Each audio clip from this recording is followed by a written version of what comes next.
Hello everyone, তোমরা সবাই কেমন আছো? আশা করছি খুব ভালো আছো। আমিও খুব ভালো আছি। আমার এই মিষ্টি ব্লগে তোমাদের স্বাগত।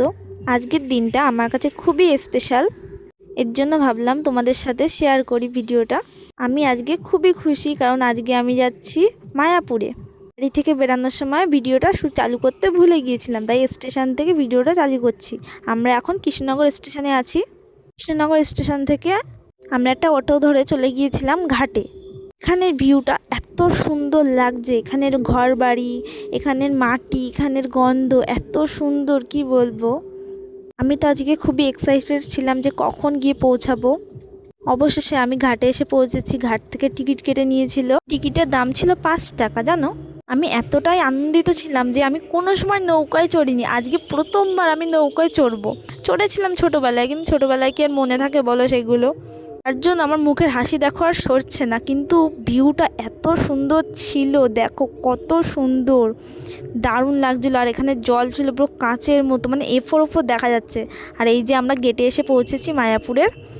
দেখো কি সুন্দর এই রাধাকৃষ্ণ ঠাকুরটা, এত সুন্দর লাগছে, মন পুরো জুড়িয়ে যাচ্ছে। গেটে ছিল দুটো বাঘ। তারপর আমরা রুমে এসে পৌঁছেছি। রুম দেখাচ্ছিল আমাদেরকে, দেখো। কিন্তু এই রুমটা দেখে অতটা পছন্দ হয়নি, কিন্তু তাও আমাদের বাজেটে কুলাচ্ছিল না বলে এই রুমটাই নিয়েছিলাম। আমরা তো ওখানে ঘুরতে যাইনি, আমরা তো ওখানে ঘুরতে গিয়েছি বলো, তার জন্যই আমরা ওই রুমটাই নিলাম।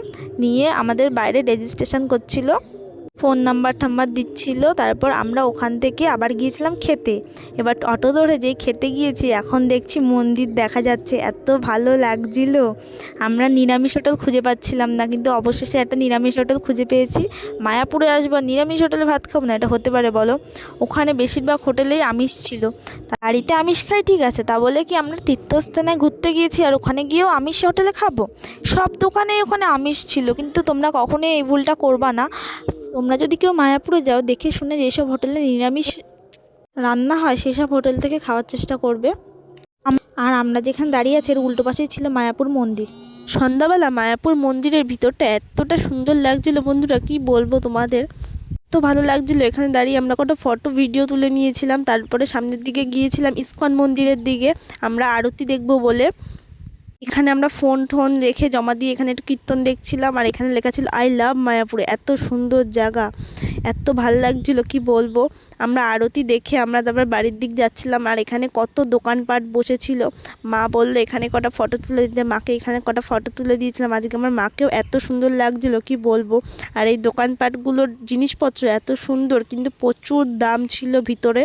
সন্ধ্যাবেলা এখানে সন্ধ্যা আরতি তো দেখে এত ভালো লেগেছে, কি বলবো। এখানে এত সুন্দর কীর্তন হয়েছে, নাচ হয়েছে, দারুণ লেগেছে। তারপরে রাত্রেবেলা ঘরে আমরা যাওয়ার সময় রুটি আর চানা নিয়ে নিয়েছিলাম, আমি খাচ্ছিলাম আর এখানে মাও খাচ্ছিল। আমরা কি সুন্দর গল্প করছিলাম আর খাচ্ছিলাম। খুব ভালো লেগেছে আমাদের ঘুরে। তোমরা সবাই ভালো থেকো, সুস্থ থেকো, সাবধানে থেকো। আমার ভিডিওটা এইভাবেই দেখো, টাটা।